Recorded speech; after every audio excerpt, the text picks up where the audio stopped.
my name is Tim Young, and this is the audition tutorial for the Ontario Provincial Honor Band for the clarinet. Let's talk about scales for a second. In front of you, you should have a page of full scales, obviously. While they're not exactly pretty to look at, they're essential to our development as a musician, be able to play scales. So as you can see, there are two different versions of the F chromatic scales there. It is recommended to play the 3 octaves, but it is also okay to play the second set if you're not entirely comfortable up at that altissimo range. I'm just going to play the 3 octave chromatic scale really quick.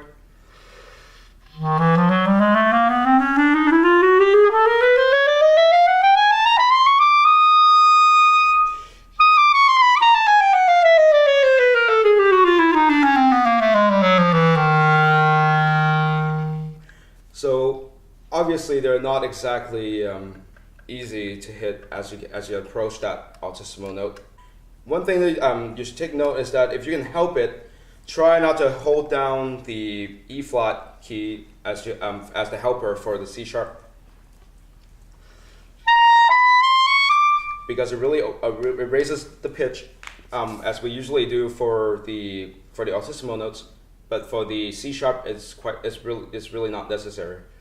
I'm not sure how much I talk about this at school, but with the chromatic scale, there are quite a few switches between the 2 fingers that we could totally avoid on the clarinet because we have so many alternate fingerings. The first one being the A sharp and the B natural. Instead of switching back and forth like so, we could use the banana key here to avoid that nasty switch.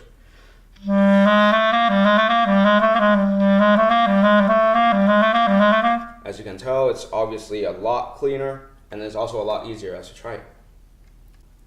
So there's that for the chromatic scale. If you would like to do the 2 octaves, it's not a problem. It's essentially the same thing, except you get to hold the middle, the high F there.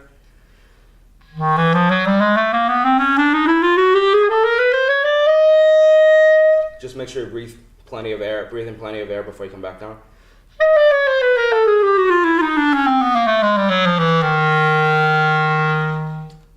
It was pretty straightforward. Now let's go to the A major scale. It is not a key that we normally get to look at during band. There's 3 sharps, and if we do play 3 sharps, that means the instruments in C will have to play in 5. Composers typically try to avoid that, but is it an A major scale?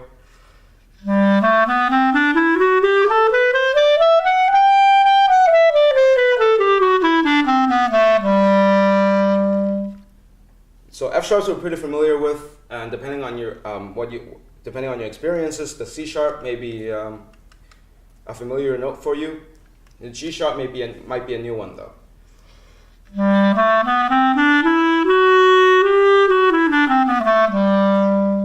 A lot of students usually have trouble thinking through what the G sharp is. What it really is, it's the same thing as an A flat. It's an harmonic of an A flat. But obviously, when we're in a sharp key, we use sharps instead.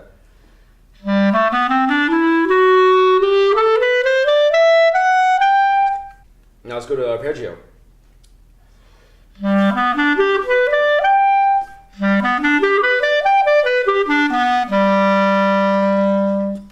The trick here is really just to blow a lot of air as you go from the low A to the high A. It's not a very long scale to do. So 1 breath should be more than enough, and with lots of excess air at the end.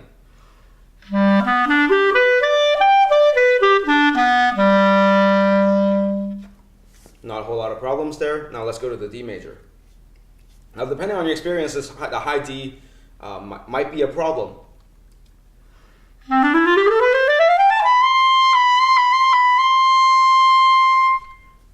The rest of it is pretty straightforward. Now let's go to the arpeggio.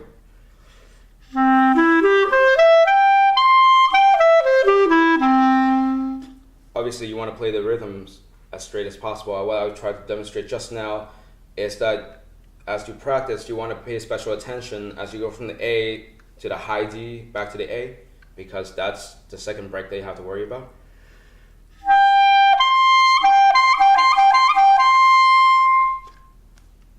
with a little bit of time and practice, there really should be no problem.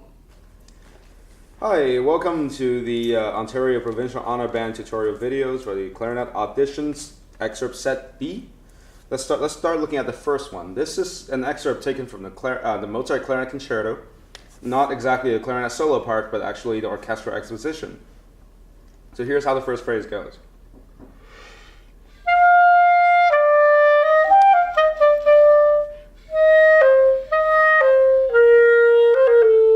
Shouldn't have a whole lot of problem there. Just make sure you play all the rest. Yes, I just said it. Play all the rest. Make sure the silences are there before you go on. Here's the second phrase.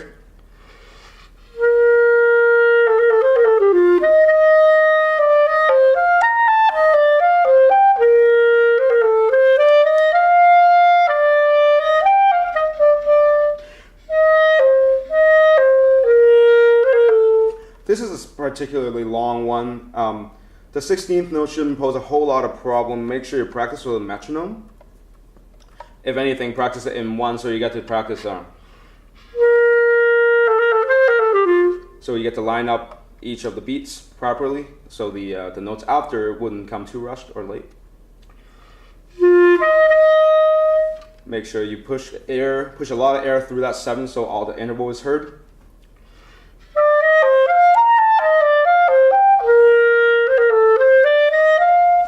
Now, in the ideal situation, you would be able to play this whole phrase from bar 5 to bar 12 in one breath. If you can't, it's not a whole lot of problem because, if anything, you would choose to sneak a quick breath before the pickups to bar 9. It's like so.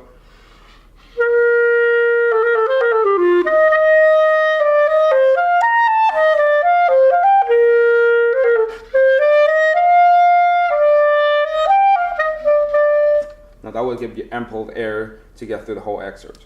Now let's go at bar 13.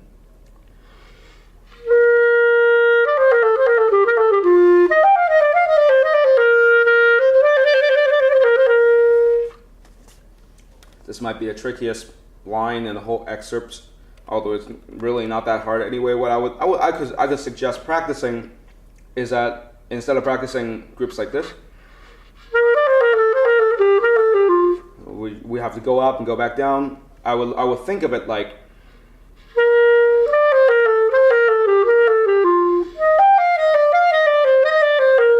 so you only have the downward motion instead of going up and back down again. Obviously it has to be in time, but that would be up to you to work it out now. Now let's look at the second excerpt. This is a clarinet solo taken from Mendelssohn's Overture to the Fingal's Cave. This is the lyrical solo in the entire orchestral piece, and we'll have to think about long phrases, think about tuning, dynamics, and all the other, and of course sound.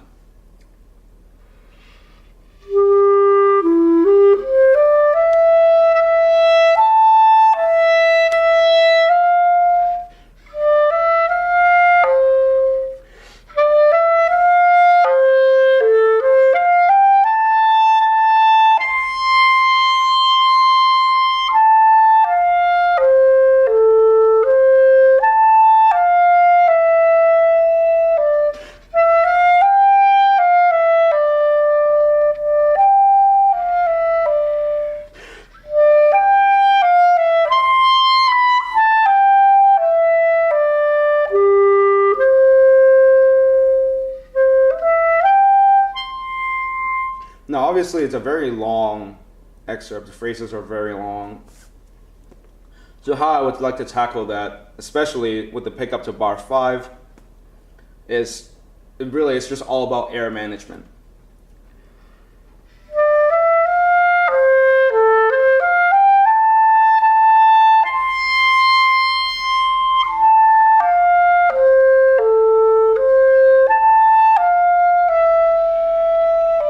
Push lots of air through the intervals. This is a little bit of a paradox, really. The more air we blow, the more air we'll actually end up using, because the more air we'll end up having because of the efficient use of air. Now, especially in this case, when the phrase is so long, I would choose to breathe after bar 3 and bar 9, meaning you have to play essentially 5 bars of music before you get your first breath with all the high notes in the middle.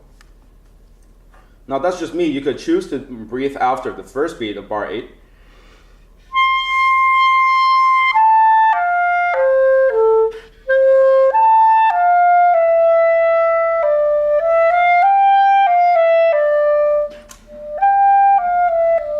Now make sure the pickup to bar 11 is a real echo.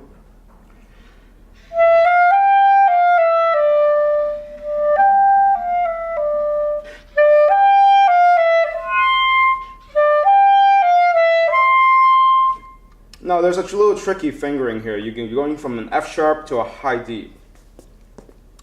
One way to look at this would be if you use the fork F sharp, meaning you use the banana key and the normal F. In this case, you won't, instead of having to switch this finger, all you got to do is add the helper and push off on the banana key. I like to think of it as using the air to push off the banana key. So then you really get a good coordination between your fingers and your air as you approach the interval.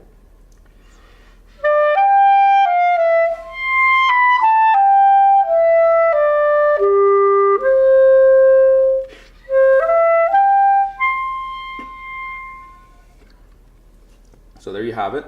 Feel free to take as much ritardando as you need towards the end, especially with that little arpeggio there. And end the note nicely with a long release.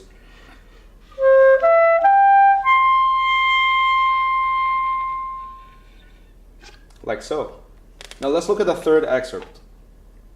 This is taken from Schumann's clarinet solo piece, the fantasy pieces, in the first movement.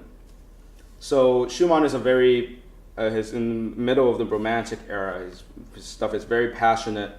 So what we have to think in this one is to think in very, very romantic phrasing, very passionate, very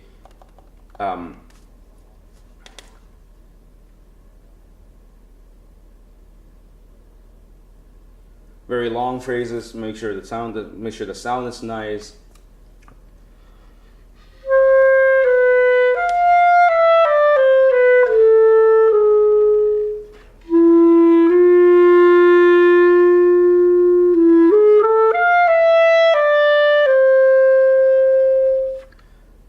As you probably heard already, in this piece, the sound is you're either going somewhere or you're going away from somewhere. Never dabble in the long notes, like so.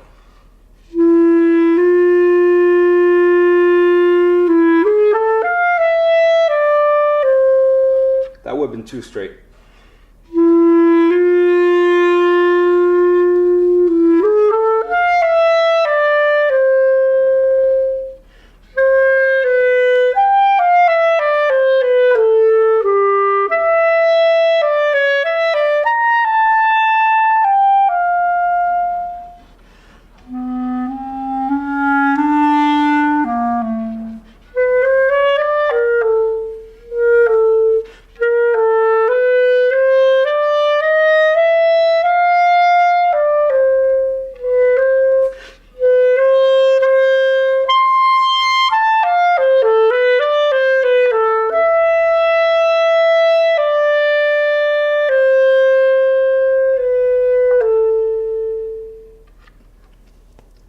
So I'm not sure if you noticed, but in this excerpt, aside from the written dynamics, you really feel free to do as much as you want. I'll be very, very musical, a lot of phrasing.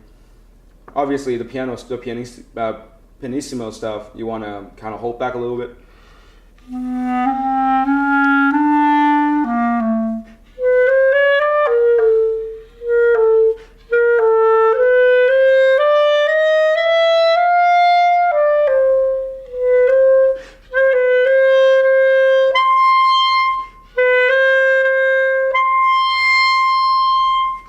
Now, as we approach that octave, I like to use what I like to call the half-hole technique. It's just that when we play the low D, and when we're about to approach the high D, instead of just lifting the finger off the top tone hole, I like to push it off so it slides off towards your middle finger.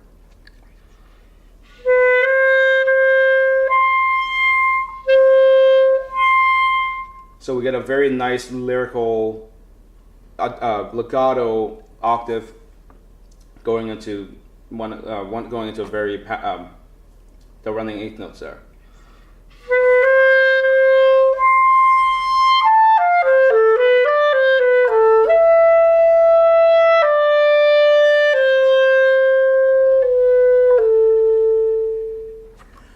And aside from that, this excerpt really is all about finding where the peak of the swells are, adding your own dynamics to making it sound like your rendition, and it's all about playing long phrases, so you're not really chopping them. So you instead of playing like this,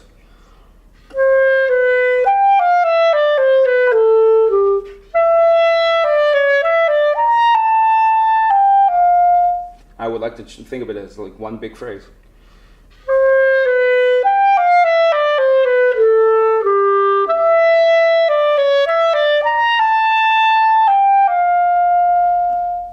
Obviously, the release is still going to be there, but if you think about it as a longer phrase, you use my air efficiently, and you'll also get more of a sense of a legato phrasing there.